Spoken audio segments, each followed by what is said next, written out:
Hello, my monstrosities. Hello once again. Today I bring to you VCT 2026 America's Kickoff Week 1 review. I had thoughts about the games as a viewer, and I don't know, I want to do this with my channel. I think we'll see how long I do this.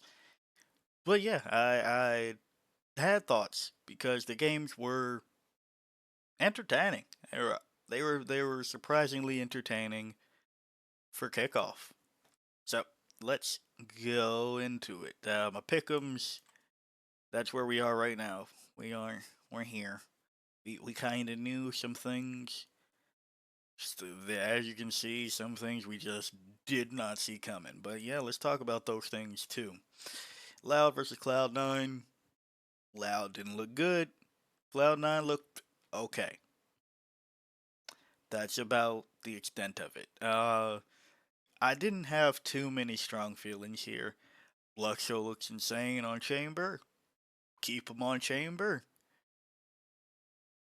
I wish that the Harbor pick did more. Um, as a am I a Harbor believer? I don't know. Have I convinced myself to like Harbor? I don't think so. But there's just things not being utilized with the character that if you're going to pick them, I would like to see more, and probably not Abyss. Like I don't think I just don't like Abyss. I think that's my thing. Maybe I just don't like Abyss as a map. Meanwhile, over here at Cloud9, Penny looked okay on the Veto and Abyss. Fine. They looked okay here. Cloud9 did Cloud9 shit. I was surprised that Jeppa Sova. Um, that sounds like bad, but I've long been like, hey, people are way too hard on Zeppa for absolute bullshit, and I think that's going to show and another one that we'll talk about. But I didn't realize that Zeppa had extended to being a decent Sova. Like, just like, yeah, you play Initiator, alright? This Sova is an Initiator. But Zeppa Sova, I was actually like, okay, fair enough. Fair enough. So, yeah, Loud C9, it was not much to write home about. Kinda disappointed in some of the Loud shit. I wanted them to look better, but, hey. And we go to NVEG, and I'm pissed at this one because it changed my pick'em if you saw to say EG because word on the street was that Kesnet wasn't going to make it, and then I believe he made it like 5 minutes before start or some shit like that. So, that played a factor. Now, with that, this is where disappointment started for everything. So, for Envy, look good. Exeter went plus 20, right? Inspire did shit, Rossi did shit, everybody did shit. Poor Poppin had a rough game and was aware of it, so that's fine. Uh, Kesnet, surprisingly, wasn't the difference maker. And I don't know if that is. I don't know what that means. I think that's a good thing. That one of the two subs, quote unquote. And look, I don't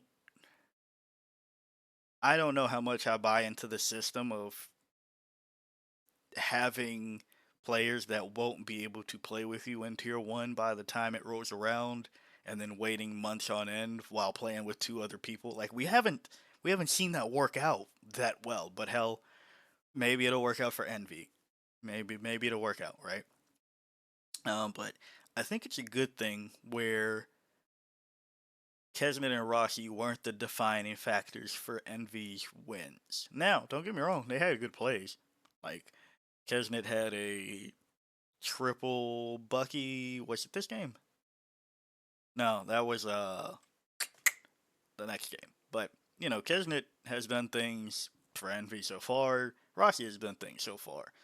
And I think that's better when the people that are going to continue to be here are still the defining factors here, I guess, yeah. On that one. Envy, alright, fine. I wasn't terribly surprised. There were still some things that I'm like, ooh, they need to look at that, but looks like they still know how to play with each other. Then we come to EG. And the Abyss attack, not just because it was as rough as it was, but the reason I'm so disappointed in EG because they all look okay enough individually, but together it's not making sense. So Digizen looks good on the Yoru, on Abyss, doing shit on defense. You flip to the attack side, and I can't blame Digizen. All of the people to trade him out are still in fucking Spawn. 5 years away. No, we don't need to throw another fucking drone after they've been pinged out and your duelist is on the site already. The stun is 5 years too late. Can't blame Val for being veto. Like, the fuck, that's not. And Supa, I also can't blame here.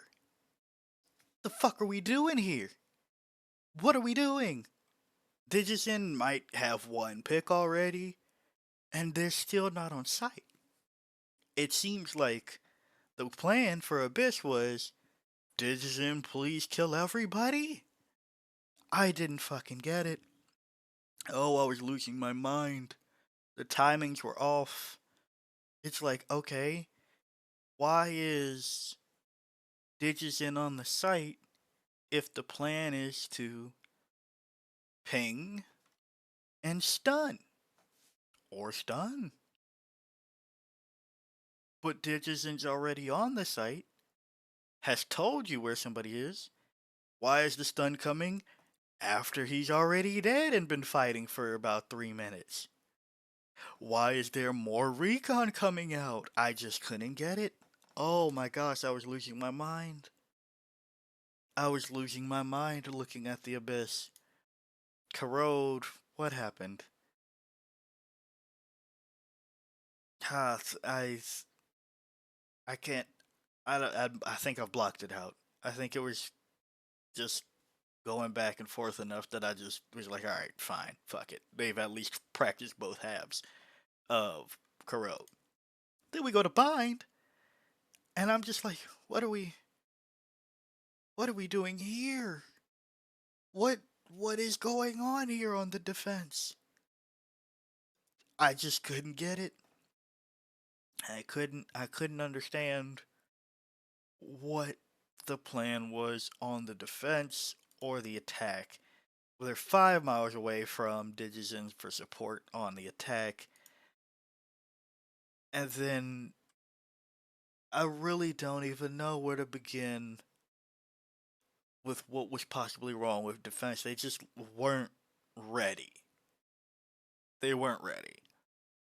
I was very disappointed in EG. My gosh. Like I was like, yeah, it should be close. If Kesnit's there, fine, that's the difference maker. If not, yada yada yada. But fuck. My goodness. Then we go to Crew versus Furia, another team that had possibly, not possibly, it ended up being the case. The whole fucking Crew team's not there. So they had to field 5 substitutes. And those 5 substitutes did their damnedest. And this is not the match that gave me faith in Furia. I'll be completely honest. I've said it on the pick'ems, I was terribly disappointed by Furia. When I look at the roster, there's no way they look that bad. And it didn't look better when Crew beats them map 1. A team of 5 subs beats the map 1. And I'll be honest, I was like, damn, if Crew takes this, That would be the funniest shit. Thankfully, Fury remembered how to play the game, and they took it home because that would have been bad. That would have been pretty fucking bad. Yeah, it was just yeah. You can't really say much here because it's like, hey, crew is doing this last minute. Like that's fine. Then we come to 100 Thieves Leviathan, into which was it this one?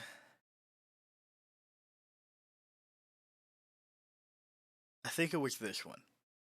Um, I definitely owe Timotino a little bit of an apology because my worry has been I need Timotino to not be an 18-year-old duelist.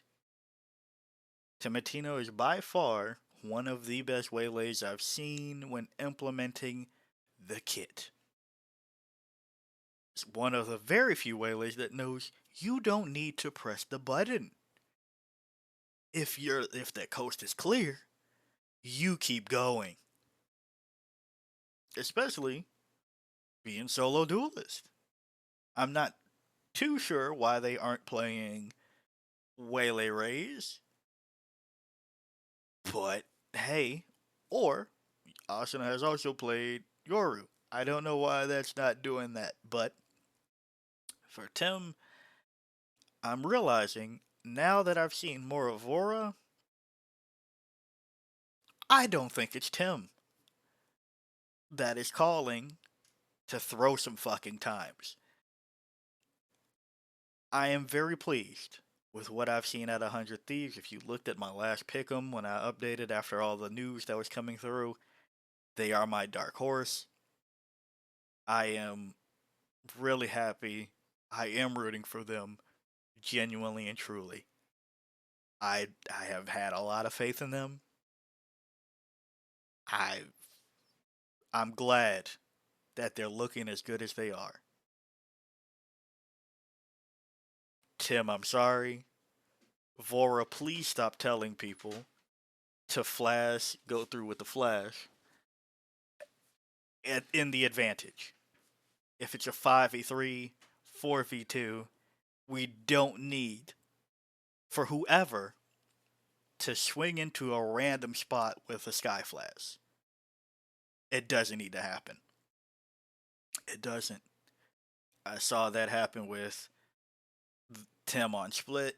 Saw that happen with Cryo on Bind. We just don't need to do that shit. Keep the advantage. And that sounds like I'm going to be hard on Vora. This guy definitely needs work because there was a couple of team flashes. I'm like, well, damn, wait, they don't have a sky. No, that's I gotta rectify that. It's not on Tim. Tim is by far the best waylay at knowing when to press the button and getting shorty backslash shotgun kills. Funniest shit I've seen. Leviathan. Uh, Lev Olev. They look. I gotta admit that opening match did look pretty bad. It did look pretty bad.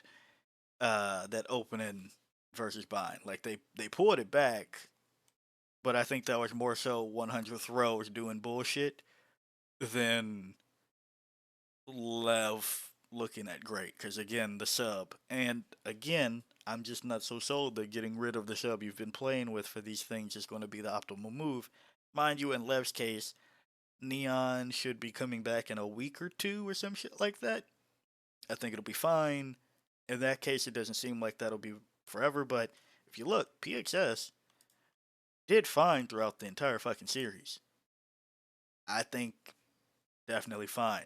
So, for everybody that was like, oh no, Lev is going to be top 3 contender, I'll be honest, Chief, they don't look it so far.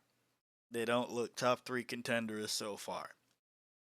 Uh, I don't care if it's one sub when the sub is still doing fine. Like, they look okay. Like, they look decent enough, but I'm just not sold that they're going to be rivaling NRGG2 at this rate. Uh, they have a lot of things to work on, and I was terribly confused when people were trying to sell Lev that hard. I don't know. They look okay. 100 Thieves, on the other hand, look pretty damn good. Then we come over here, NRG Cloud9, and oh boy, was this the worst stop so far? Yeah, yeah, that was the worst stomp that we've had so far. It did not look good. Oh, uh, oof. And I did feel bad for Oxy because not only is everybody clowning on this, like, all right, cool, 0.01, 214, yikes. But no, I had to go back. And Oxy truly was getting fucked by Util. That was bad. Like, that was not great. Uh, I don't know. Maybe they consider playing a different duelist on Pearl. But yeah, that looked kind of rough to play through. And Zeppa, I'm glad Zeppa still was doing Zeppa shit throughout because way too many people like to ride Zeppa's coattail for some odd reason. I don't know. I don't get it. NRG looked good though, and NRG, I'm glad that they're utilizing their player. I like to see when you're utilizing your player. Just like you realize that Cryo is good on Chamber, let him play fucking Chamber. You know that Kiko can play several things, including Duelist. He doesn't just need to be the Psalm replacement. He can be Kiko. I'm glad to see this. So that was a good sign out of NRG. MIBR Envy. Now, they also looked good. MIBR looked good. It is a good sign for your team when Zekin is the bottom frag out of the series for you. That said, I'm glad that as a community, well, actually, you all just choose who to hate. So maybe the community hasn't grown, and you all just hate it tens more than you hate Zekin for whatever reason. But you know, previously this would be an hour-long video already about why moving to smokes from duelist looks bad or whatever. I think literally it was having to remember how to play on LAN again because there were some uncharacteristic whiffs out of Aspas and Zekin that I was like, oh, that's not it's not pretty. Give them time. I think they look fine. Tex look good. Again, another player that everybody's just like, oh no, it's Tex, and I'm like, Tex is fine. Think people were too harsh on Tex. Mazzino looked great. Verno looked great. Uh, Aspas did Aspas shit into Rossi, Kesmet, Poppin, Exter. Yeah, Exter had a bit of a rough one this time, but hey, it was still a good watch. It was still a good watch. And we go on Sentinel's Furia, the first real upset, right? Is this the first real upset of the tournament? Yeah, this is definitely the first upset. I mean, there were, I guess, for some people that, for whatever reason, were like giga high on Lev. First real upset here, as far as I'm concerned. Sentinel's Furia. And this is the one that I am very pleased by. I am very happy with this upset. Not, yeah, it fucks my pickums, right? Sure. And sure, I have some things to question about Sentinels that I will continue to question. Not necessarily about the players, but I'll leave it there. because I don't get it. I don't get some things that comes out of Sentinels. And it looks like the performance coach maybe hasn't started performance coaching. I don't get it. I don't know. Maybe it's throwing off their mojo. But I'm so happy that Furia did this in the fact that man was I so disappointed with them in the off season. And the first match versus Crew. They actually look like a competent team in this one. Yeah, was Sentinels that bad? Sometimes, yeah. Sometimes. I'm not gonna be that passive on it. It looked not great out of Sentinels for a good portion of things. So is it like was Sentinels playing bad or was Furia playing good? Furia finally did things that we know that these players can do. Oh my gosh, this was a sigh of relief. My goodness, was this a sigh of relief. Koala was on one. There was a little bit of overheats at times. Not gonna lie, uh, which was kind of funny. Where it's just like if you just used your rule here, this round is done. But hey, sent it, so that was kind of funny.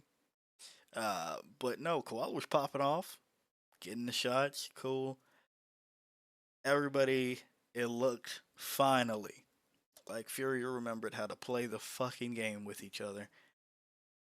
And that was a sigh of relief. Oh my gosh. I can't even say too much more about like what Sen was doing wrong. That's their pacing was also weird. There were times where the drones were gone, but between the fucking two duelists, nobody was behind either of the drones. And I was just like, well, why is that? I don't know. That was strange, but Furia, sigh of relief. I'm as well. My pick'em is fucked a bit more because of that, but I'm glad that's how it happened. G2 versus 100 Thieves, and what the fuck did I tell you all? Especially here. Stop worrying about fucking Baby Bay. Oh, and this is my thing for the fucking broadcast. I like all the people on the broadcast for the most part. Please, I don't give a fuck about the Jonah PG2 situation anymore. There's more interesting things to talk about at this point. Every team has made changes. I don't give a fuck. I don't care. Ask them something else. Talk about something else. We've talked about Jonah P leaving G2 for the last fucking 2, 3 months. I don't care anymore. Ask them some other shit. For everybody that's like, oh, is Baby Bay gonna be okay? Cause it's not Jonah P. I told you. Stop fucking caring. Who gives a fuck? Let them make a roster change. My goodness. It's fine. It's fine. Oh my gosh. That's probably my biggest gripe with the G2 situation, where it's just like, please shut the fuck up. Choose a different topic about G2. And then again, Baby Bay, thank you for showing up and diffing Cryo, even though I am on the 100 Thieves train. Because, my gosh, everybody shut the fuck up. So, with that out the way, both teams look good here. G2 look G2y. That look G2y. Baby Bay carried on Bind, and then Leaf carried on Split. That was a pretty hard carry. Fine, it's fine. So, whoops, didn't want to do that. But look, the Bind of 100 Thieves, fine, and this is kind of where I really am talking about. Hey, we don't need to just keep doing shit when you have the advantage. Just take the advantage. There were some weird decisions here. Was it this game where it's just like, hey, why didn't we just do X, Y, and Z here? Like that was the simple one. I don't know. Some brain fog out of people, but it was week one. People still got to get back into the flow of playing against other pro players instead of just ranked buffoons. It's where, all right, on ranked, you one tap, two tap, three tap, call it a situation. This went, no, these motherfuckers hit back. So, 100 Thieves, they go down 13 to 11. Both teams look good here. Corrode, this is another good thing of like, hey, how about we actually think about things? Everybody went positive here. Looks nice. Like to see some green. It was cool. They brought out something new. It showed that G2 is definitely still a VOD review team, I would think, where they were able to overcome 100 Thieves Bind. They could not adapt to what 100 Thieves brought out for Corrode. So that was interesting. Then we go to Split. It was looking pretty rough here for 100 Thieves. And at this point, I think that 100 Thieves need to revisit what they do for Split. Maybe the Sage pick isn't the thing here. I think you just put Asuna back on Raze like the good old days on Split. And you just save yourself from trouble. I think that helps you a bit more. Not to say that I think that the Sage was the issue. I think there was just G2 do Leaf turned into, I don't know. That was fucking wild out of Leaf for a breach to be doing this shit. And again, like the hardest of carries, hard carry. Goodness, like that was a Leaf diff. So I can't fault 100 Thieves too much, but both their splits look shaky so far. I think you need to revisit the 100 Thieves split comp. But yeah, that was week one of kickoff for Americas. Today, when this video is going up, should be EMEA, I believe. So we'll see a bit of them and how that goes. But overall, I think that Cloud9 is, let's see, Loud looks not great. Cloud9 looks the way we expect, middle of the road. Envy looks, they look actually pretty decent. Even I got to give Envy more credit, I guess. They look pretty decent. EG looked worse than I anticipated. Crew don't exist right now. Furia looking better. 100 Thieves surpassed my expectations, which is good because I already had them. If you look at my pick'ems, not even bullshitting. I have them qualifying, so that might be a lot of pressure. They look good so far. So we got that. Lev, I guess. NRG look good. MIBR look look okay. Look good. Once everybody's fully back to force, they're gonna look amazing. Uh Sentinels look worse than people expected. Not gonna say that I expected them to look that bad, but I don't know. I think that there was a lot of changes and it was, I don't know. So Furia surpassed expectations. G2 looked like G2. 100 Thieves look good. Even in the loss, look pretty damn good. And that is that. So yeah, if you like the video, like it. Got a comment from me, comment. And until next time, peace out, my monstrosities.